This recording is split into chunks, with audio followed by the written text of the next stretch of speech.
In this letter to Hexam, which has been prepared especially for Dave and Liz, as they've met Councillor Peter Matic, now retired, I thought it was appropriate to capture the spirit of the man, Peter Matic, and his contribution to Brisbane, and I really think, David and Liz, you'll enjoy the recording. Thank you and enjoy. You have the call. Thank you, Mr Deputy Chair. And can I recognise Councillor Matic and his ongoing contribution to our city and our cause through his selfless act of running in the state seat of Inala when it was tougher than it is even today. And to be able to join our council in 2007 to represent what was effectively St Lucia and to have waved St Lucia in the rearview mirror as you travelled north and become a pure North Sider. It's been a pleasure, can I say, it's been a pleasure to be on council with you for all these years. It is going to be sad to see you go, and that your work with our committee and with our council has been really appreciated. And I know as a person whose parents fled dictatorship, to be able to contribute into democracy in this way is something you and your family should be really proud of. And to be part of the great story of this country and this city, and I thank you so much for everything. Councillors, are there any items of general business? Councillor Matic. Okay. Councillor Matic, you Mr. have Deputy the call. Chair. Thank you. Mr Deputy Chair, I rise to speak on my decision to retire from the position of local councillor for Paddington Ward. This was not a decision taken lightly. After 16 years, I've decided it was time to write a new chapter. In looking back over the last 16 years, I would like to share a few of my thoughts and experiences. It has been a wonderful journey, filled with many highs and some lows, but without question, the good has far outweighed the not so good. During this time, I have had the opportunity to deliver many outcomes for the ward and the city, and that, of course, is a good thing. To be in a position to deliver outcomes for your community is one of the most rewarding elements of the job. This was my primary motivation to nominate, and it's what has kept me going throughout. A few of the significant deliverables have been Frew Park, the Green Heart City Smart program, and supporting the arts. There have been many more. However, for me, tonight, I would like to focus on the people. The people I have the privilege to meet along the way will stay with me forever. In this position, we don't walk this path alone. Along the way, there have been many hands that have contributed and made the work lighter and more enjoyable. Firstly, the ones that came on this journey with me from the beginning. We all have those people, and for me, I want to thank Fraser Stephen, the late Bob Harper, and the late Jeff Esdale. More than friends, these men guided me, helped me at the outset and on the journey. My admiration and gratitude to them is immeasurable. And to Jeff, who only passed away recently, I miss you in so many ways, mate. Next, the residents of originally Toowong Ward, which then became Paddington Ward. Without them, I would not be standing here today. Thank you for trusting me to be your local councillor. It has been an honour and a privilege. It was a long-held dream to hold a position in political office, and it is the community that has afforded me that opportunity and all of the associated experiences. I have met so many wonderful people, connected and engaged with, laughed and cried with. I will be forever grateful to this community, and I thank you all for your kind wishes on the announcement of my retirement from office. But not only am I inspired by the residents, they have also helped me grow in the job.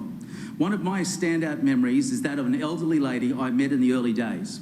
She had an issue with an embankment located in the middle of the road. The overland flow was coming across the road into her driveway and the ground floor of her house.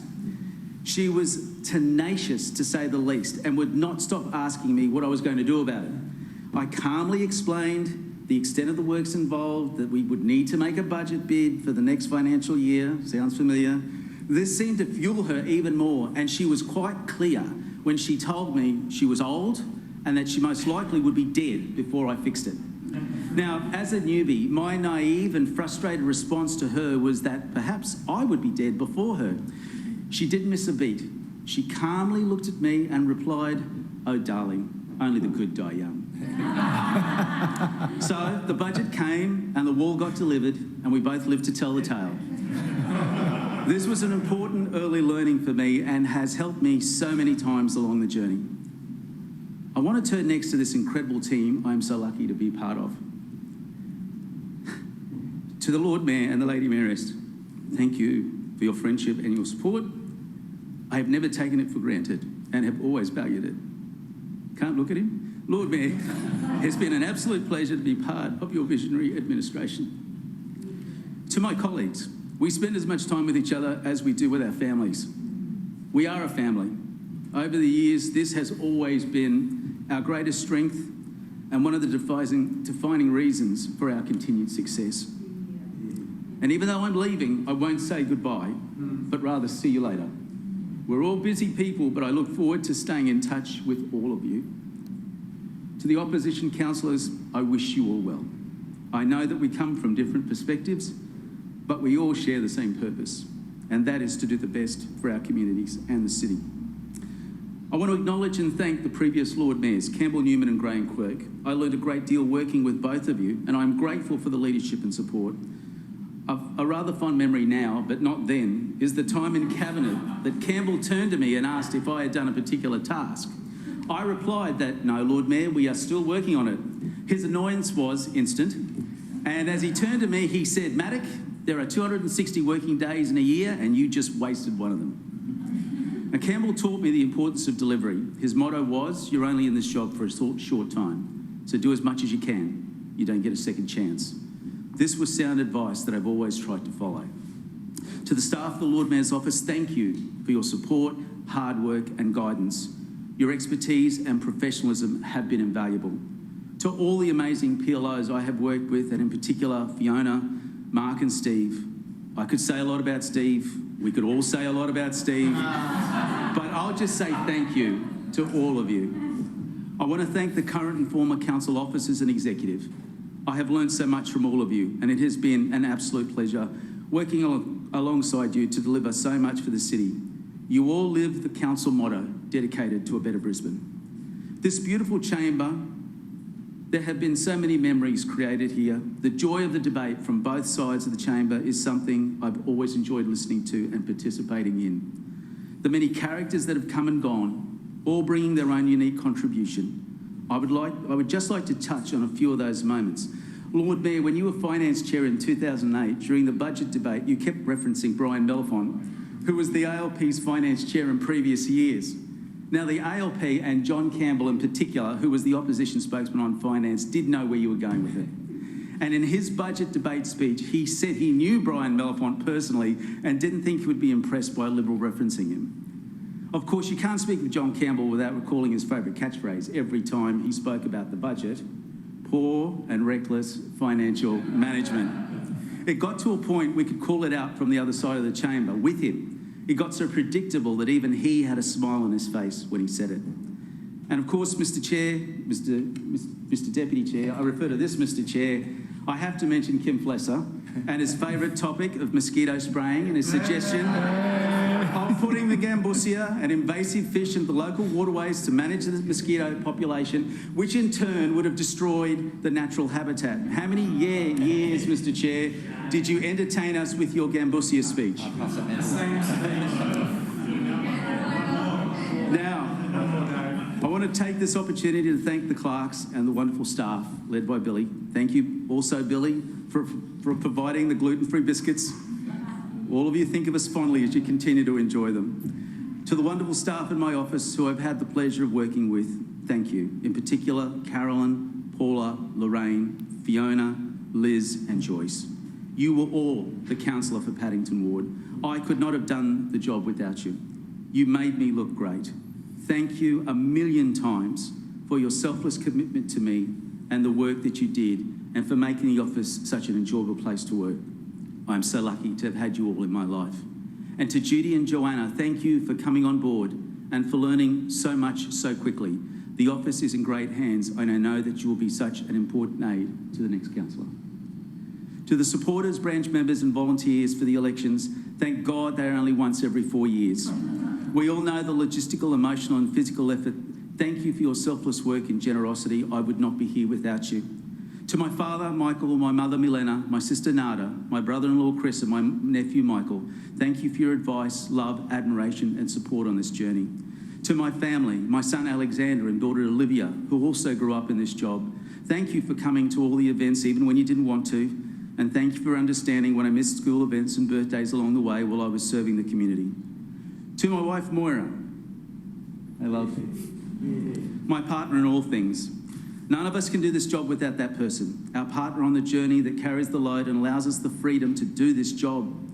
Moira, who was mother and father for so many years while still pursuing her own career.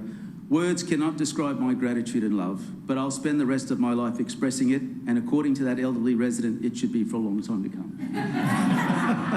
Mr. Chair, as I said before, I'm not big on goodbyes. Brisbane's a small town and all our paths will continue to cross. I simply say, see you soon. But to this amazing role and this wonderful chamber, I'd like to quote one of my and Councillor Adam's favourite musicals from The Sound of Music, So long, farewell, auf Wiedersehen and goodbye.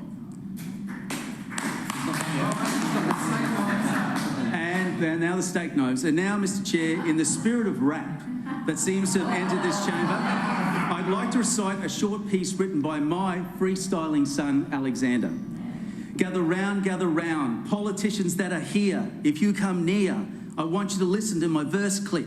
He's a politician whose name is Matic, who's gone far, who served many of the residents' scars, have come to him about complaints, and he ain't never run away. That ain't my man today. My dad stuck around, helping out everybody that he's seen. A counsellor to trust. Come close, residents, let him give you a hug, because he's here.